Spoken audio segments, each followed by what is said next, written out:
Hey y'all, welcome back. It's me, it's Nada, your go-to HR lady for everything HR and career related. And I'm here to drop some gems on you on how you can make your workplace not just a place where you clock in and clock out, but a space that truly engages and inspires. Today, we're going to dive into top tips for an engaging work environment. So if you're ready to level up your work vibes, keep watching. All right.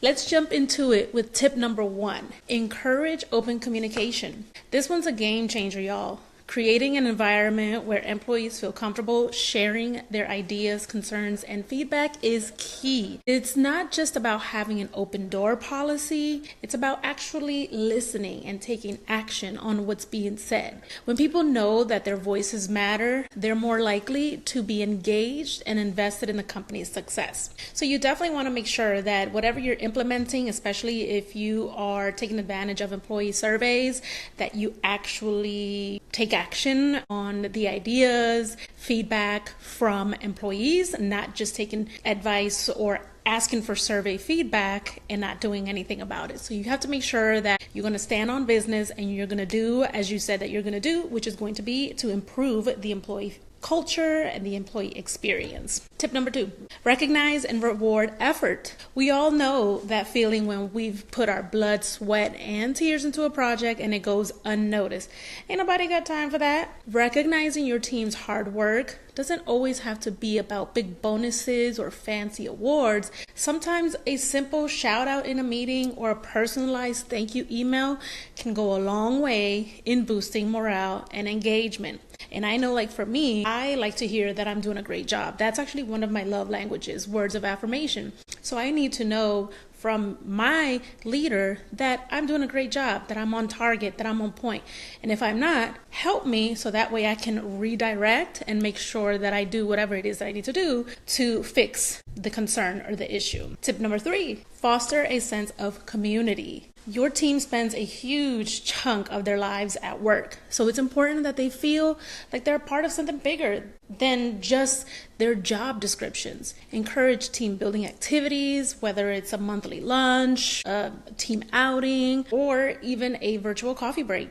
The goal is to create connections that go beyond just the work tasks, which can lead to a more collaborative and engaged workforce. I remember interacting with different departments, different teams. I remember my old job, they had a lot of employee engagement events, and it was very nice because we celebrate each other's birthdays or we celebrate milestones within the office. And you would find that a lot of times you and your coworkers have a lot in common, but if you're not placed in these spaces to be able to talk about it, to collaborate, to learn about each other, you won't know about these things. So that's why it's very important to foster that sense of community. Tip number 4, provide opportunities for growth. No one wants to feel like they're stuck in a dead-end job.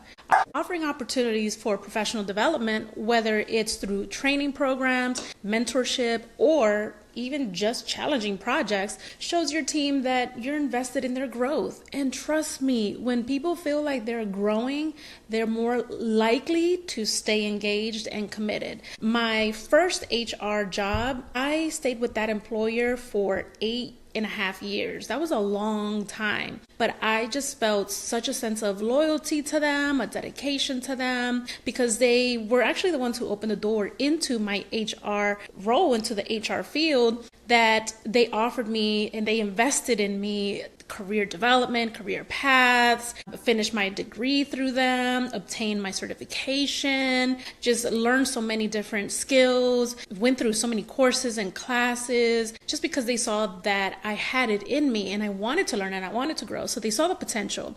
They wanted to help me. So I felt that I wasn't going to go nowhere. Why would I want to go somewhere? Because I'm getting all of the attention and I'm getting all the nurturing that I wanted from a company. I ended up leaving because it did get to a point where I had reached my cap of my growth. There was no more room for advancement for me. The next step in my role at that time was into a leadership position, and unfortunately that wasn't it. So I had to go somewhere else for that. But I learned that being on the employee side of things, it's very important to be with a company who is going to invest in you and your beliefs, your dreams, all of that. All of that matters to us. So as employers, we have to make sure that we have something in place where we can show our employees that that's exactly it. We're invested in you. Last but definitely not least, tip number 5, promote work-life balance. This might be the most important one,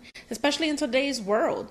Burnout is real, y'all. Encouraging your team to take breaks, use their vacation days, maintain a healthy work-life balance isn't just good for them, it's good for business. When employees are well rested and happy, they're more productive and engaged at work. I was that employee at once in my lifetime where I burned myself out. I worked day and night. I was the first one in the office, the last one to leave. And I really thought that I was proving myself, that I was doing something great for myself, my career, my company where I worked at. And I just felt that I wanted to give it my all. I gave it 150%, 200%, I think, because it was just something that I wanted to prove to myself and to my employer that I was definitely worth of the promotion, of the pay raises and everything.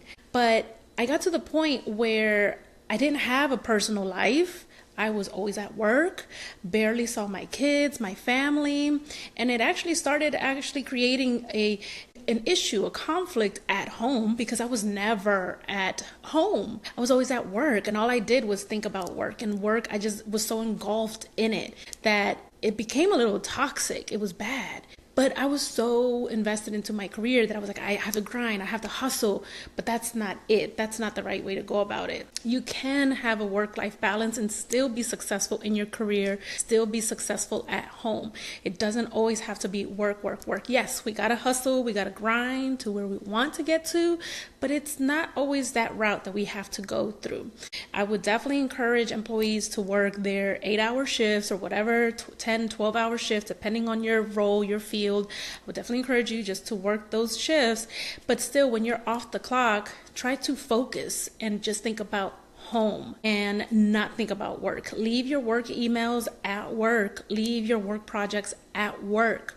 Work will always be there. And I think that it's unhealthy if employers are requiring employees to not have a sense of work-life balance and to only be dedicated to work and to only be engulfed in the work that they're doing. That's not healthy. Eventually, that employee is going to burn out. They are going to get overwhelmed. They're going to get exhausted, and they might end up quitting, or they might end up quiet quitting, or they might just disengage. They might just go to work every day, get their paycheck, but they are just not going to be involved. They don't want to be part of any activities. They don't want to fill out any surveys. They don't want to do the happy hours with the coworkers. They don't want to get to know you. They don't want any of that. They're just exhausted. They're just tired. So you don't want the negative effect on the employees, because then you're really going to start to lose them. So you definitely want to encourage them. Take your PTO, take your sick day, and let's normalize saying, not that you're necessarily sick, but I just want to take a mental day off. I'm tired. I've been working on that long project for weeks, for months, and I just want to take a mental day. Can I use my sick day for that? Because mental is very important, especially if we are in an office environment where we may not do labor work, but we do brain work and our brains hurt. I know my brain hurts after a long day of just so much thinking. I got to be creative. I got to be strategic. I have to think of so many different things. My wheels are just constantly just turning all day long, that it's exhausting, it's draining. So I know exactly what that feeling is about burnout. So as an employer, please, y'all, let's do better. Let's encourage our employees to take their time off.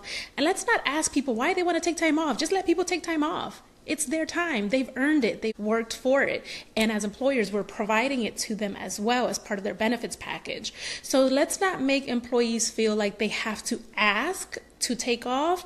Instead, let's support it and let's encourage it. And there you have it. my top tips for creating an engaging work environment. Remember, it's not just about what you do, but how you do it. A little effort in these areas can make a huge difference in how your team feels about their work. And if you found this helpful, don't forget to like, subscribe to my channels, and share your thoughts in the comments. I'd love to hear what's working for you in your workplace. See you next time.